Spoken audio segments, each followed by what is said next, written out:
1626 Médias, la voix des jeunes qui vivent leur territoire. Bonjour, vous êtes sur 1626 Médias et aujourd'hui on est à l'IFORM de Coutances avec monsieur Bruxo, responsable d'unité pédagogique en mécanique et carrosserie. Bonjour. Bonjour, bienvenue à l'IFORM. Vous allez bien? Très bien et vous? Super. En tant que responsable d'unité pédagogique en mécanique et carrosserie, quel a été votre parcours? Alors mon parcours, qui commence à être un peu long maintenant, j'ai commencé donc à travailler il y a plus de 20 ans en tant que mécanicien dans un garage. Petit à petit, j'ai monté les échelons, hein. Je suis passé technicien, ensuite responsable. J'ai fait donc ça pendant plus d'une dizaine d'années.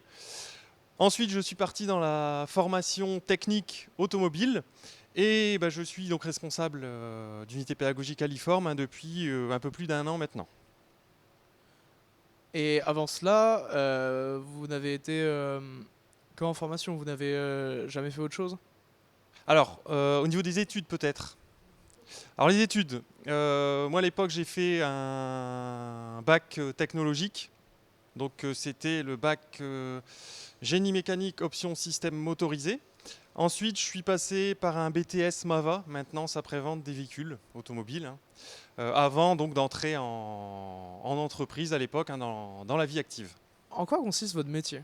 Alors mon métier consiste en pas mal de choses. Principalement, hein, gérer l'équipe des professeurs du secteur mécanique carrosserie de l'IFORM.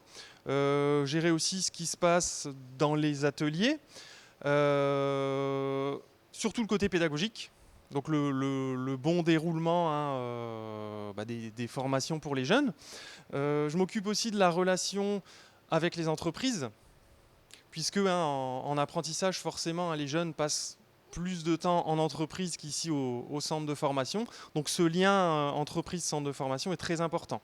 Bien évidemment, je ne suis pas le seul, hein, à assurer ces missions, ce serait compliqué, hein. Évidemment, l'équipe enseignante est là aussi derrière pour le suivi régulier. On va revenir un petit peu plus sur du côté de votre métier du coup. Est-ce qu'une journée type, est-ce que vous pourriez nous en parler un petit peu? Alors une journée type, c'est très varié. C'est très varié d'un jour à l'autre, d'une semaine à l'autre. Pourquoi?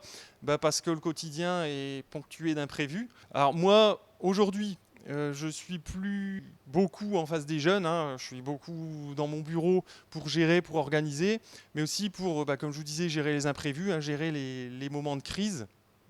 Et trouver des solutions aux problèmes. Et du coup, en tant que formateur, quel type de formation ou diplôme il est nécessaire d'avoir? Alors, pour devenir formateur en CFA, hein, ici à l'IFORM en l'occurrence, il faudra au minimum avoir un BTS dans le domaine dans lequel on veut enseigner, on souhaite enseigner.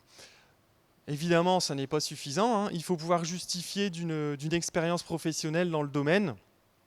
Alors évidemment, après, hein, y a des entretiens, il y a des tests, hein, qui sont passés pour pouvoir, hein, s'assurer que la personne qui postule réponde ou non, hein, aux exigences du poste. Dans votre métier, quels sont les avantages et les inconvénients? Alors les avantages, le gros avantage je trouve, c'est de pouvoir justement accompagner les jeunes.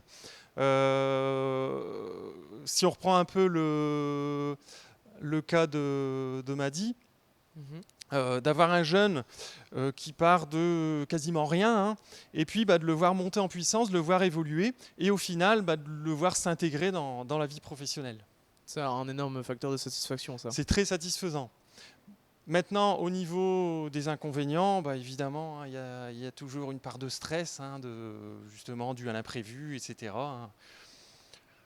C'est un des inconvénients. Qu'est-ce qui fait que pour vous, quelqu'un pourrait se lancer en tant que formateur? Alors, pour être formateur, la chose primordiale, c'est d'avoir la fibre pédagogique. Déjà d'aimer l'autre, d'aimer l'accompagnement, d'aimer aussi se retrouver avec des jeunes, hein, d'avoir envie de faire passer quelque chose, de faire passer ses connaissances. Et puis derrière, évidemment, il faut pour le cadre de la mécanique, de la carrosserie, hein, il faut évidemment le bagage technique, hein, avoir un niveau déjà qui est satisfaisant, tout en sachant qu'un formateur, il faut aussi qu'il soit curieux. Il faut qu'il aille chercher les informations, il faut que lui-même cherche à évoluer, pas à stagner, rester Qu'ils soient en constante évolution. voilà, qui sont en constante évolution. Et ça, c'est aussi quelque chose qu'on ressent particulièrement dans les profils des professeurs. Eh bien, merci beaucoup, monsieur Bruxo. Merci à la mission locale. Merci d'avoir répondu à nos questions. Et c'était 1626 Médias. Et vous pourrez nous retrouver, bien sûr, sur YouTube. À très bientôt. 1626 Médias, la voix des jeunes qui vivent leur territoire.